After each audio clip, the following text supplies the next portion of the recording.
नमस्कार दोस्तों, मित्रों, छात्र छात्राओं। देखिए आज का जो क्वेश्चन है वह है, हम देखेंगे एक शहर की वर्तमान जनसंख्या 20,000 है। यदि प्रति वर्ष 20% की कमी होती है, हानि हो रही है यहाँ पर होती है, तो 2 वर्ष बाद शहर की जनसंख्या क्या होगी। इस प्रकार का क्वेश्चन एग्जाम में आता है। तो देखिए कैसे हल करेंगे। 2 वर्ष बाद में कमी हो रही है तो हम क्या कर देंगे, यहाँ पर माइनस करेंगे, वृद्धि होगी तो प्लस कर देंगे। सीधा सा इसका जो सूत्र है, फार्मूला है x बराबर x डॉट 1 प्लस माइनस वह जो r घटा 100 की घात यहाँ पर n है। यहाँ पर जो r है वह तो है दर, वह जो n है वह है समय। यदि वृद्धि हो रही हो तो प्लस का निशान लगाएंगे, यदि कमी हो रही हो तो उस समय हम माइनस का निशान लगा देंगे। तो इस सवाल के अंदर देखिए क्या हो रहा है, कमी हो रही है तो हम क्या करेंगे, यहाँ पर माइनस लगाएंगे। देखिए वर्तमान जनसंख्या है 20,000, ये 20,000 हमने लिख दिए हैं। 1 प्लस आर का मान कितना है 20, तो 20/100। लेकिन यहाँ पर कमी हो रही है तो निशान हम लगाएंगे माइनस का, ये माइनस का निशान लगा दिया। समय को हम लिख देंगे ऊपर, ये 2 वर्ष लिख दिए। 20,000 गुणा, यहाँ पर माइनस है तो क्या हो जाएगा, 100 में से 20 निकल जाएंगे, तो ये हो गए 80/100 गुणा समय है 2 वर्ष है तो घात 2 में है तो हम 2 बार लिख देंगे। 80/, समय यदि 2 वर्ष है तो हम हल होगा सीधा सा, इसका जो फार्मूला होगा x बराबर x dot 1 plus minus r बटा 100 की घात है n। यहाँ पर जो r बराबर है उसको कहते हैं दर है r, वह जो n है वह क्या है, वह समय है।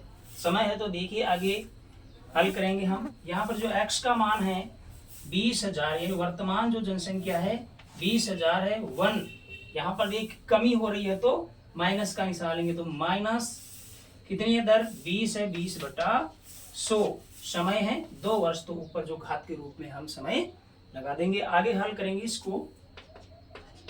20,000 गुणा, ये हो गए 1 माइनस 20, यानी 100 में से हम क्या करेंगे 20 निकाल देंगे, तो 80/100 गुणा, यहाँ पर समय जो है 2 वर्ष है तो 2 बार लिख देंगे, तो ये हो गया 80/100। हल करेंगे आगे इसे। 2 बिंदु से 2 बिंदु कैंसिल है, 2 बिंदु से 2 बिंदु कैंसिल है, शेष क्या बच गया 2 गुणा, ये बच गया 80/80। हल करेंगे इनको तो मान प्राप्त होगा 2 गुणा, ये हो गया 8 × 64, 6400 प्राप्त हो गए हैं। इंटू करेंगे तो 0 0, 4 दूनी 8 और 6 दूनी 12, तो ये अपने पास में आंसर प्राप्त हो जाएंगी। यदि शहर की वर्तमान जनसंख्या 20,000 है, प्रति वर्ष 20% की कमी होती है, तो 2 वर्ष बाद में उस शहर की जनसंख्या हो जाएगी 12,800 हो जाएगी। नेक्स्ट क्वेश्चन देखिए। यदि एक मशीन का वर्तमान मूल्य है 5,000 रुपए और यदि प्रथम वर्ष में 10% की वृद्धि होती है, प्रथम वर्ष में तो वृद्धि हो रही है 10% की, वह जो है अगले वर्ष 20% की हानि होती है, कमी होती है, उसके मूल्य में हानि हो जाती है,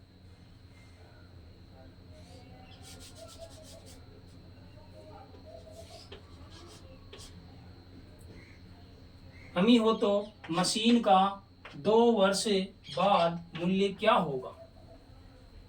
सीधा सा काम है, वर्तमान मूल्य है 5,000 रुपए गुणा 1 प्लस, देखिए r का मान, यदि सीधा सा काम है, वर्तमान मूल्य है 5,000 रुपए, ये देखिए गुणा प्रथम वर्ष में हो रही है 10% की वृद्धि 100 के ऊपर बढ़ रहे हैं, 10 बढ़ रहे हैं, तो ये हो जाएंगे 110/100 गुणा दूसरे वर्ष क्या हो रहा है 20% की हानि।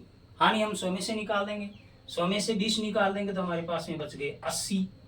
ये 80/100। हल करेंगे आगे हम इसको। 2 जीरो से 2 जीरो कैंसिल, 1 जीरो से 1 जीरो कैंसिल, और ऊपर वाले 1 जीरो से 1 जीरो कैंसिल। मान क्या बच गया अपना, मान बच गया है, देखिए ऊपर संख्या बच गई है 5 गुणा 110 गुणा 8। इंटू करेंगे अब हम, ये हो गए 8 पंजे 40 गुणा 110, तो ये हो गए हैं बेटा, आंसर आ जाएगा 11 चौके 44, तो ये 44 और 2 जीरो 4400 रुपए इसका मूल्य आ जाएगा। यदि एक मशीन का वर्तमान मूल्य 5000 रुपए है, प्रथम वर्ष यदि 10% की हानि वृद्धि होती है, वह जो अगले वर्ष जो है हानि होती है 20% की, तो वर्तमान मूल्य होगा 4400 रुपए प्राप्त हो जाएगा। नेक्स्ट क्वेश्चन देखिए, यदि एक व्यक्ति के बैंक खाते में 2000 रुपए थे, पहले वर्ष उसने 20% उसमें जमा किया, जो भी थे उसका 20% जो भाग और जमा किया प्रथम वर्ष उसने, दूसरे वर्ष बढ़ी हुई जो राशि है उसका 10% उसमें जमा किया, वो वर्तमान समय में उसके खाते में कितने रुपए होंगे। मूल जो राशि थी वह थी 2000 रुपए, 20% उसने क्या किया प्रथम वर्ष में जमा कराए, 10% जो है दूसरे वर्ष में जमा करवाए, अर्थात उसने निकाले नहीं है, जमा ही किए हैं। तो देखेंगे मूल राशि लिखेंगे 2000 रुपए गुणा 20% करवाए, 2000 रुपए गुणा 20% जमा किया, तो ये हो गए 100 में जोड़ दो, तो ये हो गए 120/100 गुणा 110/100। हल कीजिए इसे, 2 जीरो से 2 जीरो कैंसिल, यहां से ये जीरो कैंसिल, और यहां से ये जीरो कैंसिल, शेष क्या बच गए ऊपर 2 गुणा 120 गुणा 11, गुणा कीजिए इनको, ये हो गए 12 2 24, तो ये हो गए 240 इंटू 11 से इंटू कीजिए 240 को, तो ये हो गए 240 11 से गुणा, ये आ गए हैं 2640 रुपए जो हैं वर्तमान समय में उस व्यक्ति के खाते में उपस्थित है।